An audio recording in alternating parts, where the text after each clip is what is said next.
The item box has been around since 1996, debuting with the second ever Mario Kart game, Mario Kart 64. When a player drives over said block, they will receive a random item. This concept, however, wasn't foreign to the series, as it was thought to be inspired by the Mario Bros. Series' existing lucky blocks. While in those games, the player hits a lucky block and either a coin or an unknown power-up would come out, the only difference being that the Mario Bros. Variant was predetermined. That got me thinking, why are the item boxes random? Some may say it's the spice of the gameplay or the shock factor limits, which yeah, but the more obscure question I really had was, how does it do that? What makes the item box feel random? So, in this video, we're taking a deep dive at the genius of the item box. In summary, I've broke it down into three main parts I believe give off the true feel of randomness, and I don't mean literally because the code says so, but more the psychology behind it and how it would feel to a player. Let's get started. The actual visuals, I feel, are a very overlooked part within the item box's character. And no, I don't mean the big question mark slapped on the box in literally every game in the series, except yeah, I kinda do because that absolutely plays a big part, but I mean everything, not exclusively that. And this isn't just me saying things either. A study from the Motusis and Zeki, link in the description, also, hope I pronounced that right, determined that when motion and color occur simultaneously, the brain perceives color before motion, according to them, about a 75 millisecond delay. This forces your brain to notice this hue shift first, which in turn primes the player to prepare for something to happen. Essentially, when the item box changes colors, as it's spinning, combined with the high speeds of, well, racing, your brain latches to that color change and intensifies the sense of unpredictability, executing it perfectly. And of course, like the most obvious standpoint, I can't forget about what happens when you come in contact with one of these shiny cubes. Like a literal slot machine. Slot machines are the symbol of random. And the fact that the items you could possibly get are just spinning and spinning, raising question of what you're going to get into the very last second, it creates suspense and it's honestly theatrical. It's genius and I think it speaks for itself. Also, perfect segue into... We all know this sound.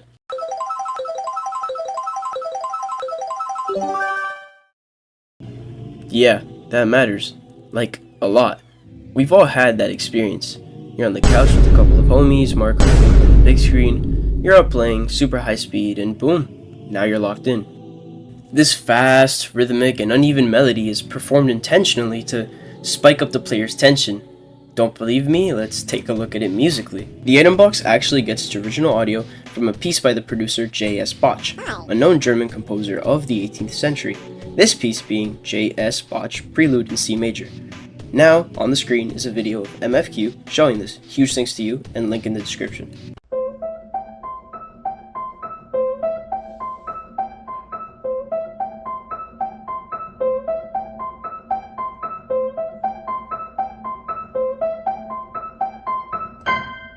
In this piece, you can see organized chaos within it.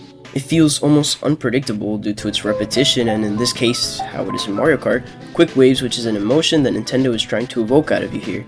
In short, that's how music works. Matter of fact, a research study shows that the fast sequences within limited variation can actually cause temporal disorientation. Your brain is thrown off timing and that makes structured sequences random. In short, the fast and the more unusually patterned something is at the same time makes it feel more unpredictable. Link in the description to that source. Another thing that's super important to mention is what key it's in and how the notes are structured absolutely have to do with what emotion you're invoking from the piece. For example, want happy, play happy music in major, like level 1-1 of Mario Bros. Wii. For sad, do the exact opposite. I will now play both tracks, one in major and one in minor, and you can definitely tell the difference.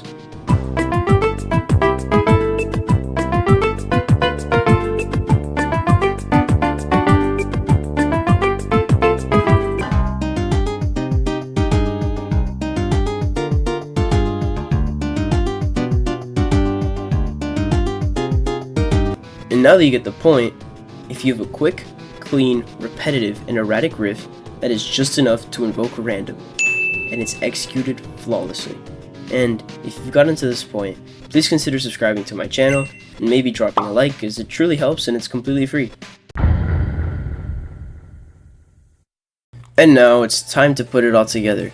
Mario Kart as a whole is an unforgettable experience for many, so it makes sense that the visuals and audio alike align perfectly with the surroundings of Mario Kart itself to induce specific feelings. Take Rainbow Road for example, constantly fluctuating with colors and tight turns with item boxes so conveniently placed at every vital part. This was mentioned earlier in the visuals, but combined with how the game's code, it adds much more depth into that emotion. Let's suppose you're in a race. You're first place against all your friends and a blue shell comes your way. You hit an item box seconds after and sit there, anticipating and praying for a horn that you so desperately need to counter that big scary blue shell. See, Nintendo does that on purpose. I'm sure you know about the item probability distribution system. Essentially, whatever place you're in, or better place, the distance you are from first, determines what items you can pull from an item box, and at what odds. Of course, this is implemented to make the game fair for those behind, and this is also why it is systematically random, but also kind of not. It sounds contradictory, but knowing that some dependable items are way harder to pull in first might completely change the gameplay than if it was just one concrete loop pool. I mean, look at the horn, sitting at a staggeringly low chance, but it's the only item that can counter blue shells at first, considering you can only pull a mushroom at second minimum. My point is, if you know the chances of what you can actually get, it makes you pray that the RNG gods are on your side, and it really adds to that chance theme. This gives the item box so much more significance than it would before. So yeah, the item box isn't just a block with a spinning question mark. It's a masterclass in how game design messes with your brain in the best way possible. The colors, the motion, the music, the odds, all of it work together to make that one little cube feel chaotic, unpredictable, and desperately important. It's not just random, it feels random. And that's that. This was my first ever essay style video thing, so I really hope you enjoyed it. This was more so me just having fun with it and testing out this type of video style. I know it may not have been as sciencey as some of you may have wanted it, but hey, I feel like I did pretty good. I had fun making it, so hopefully you had a fun time watching it. And if you did, please drop a like and consider subscribing, as every bit of engagement seriously helps push this out to more people. And hey, maybe one day you'll be able to say that you were here before it blew up. So, thanks so much for watching, take care, stay safe, and God bless.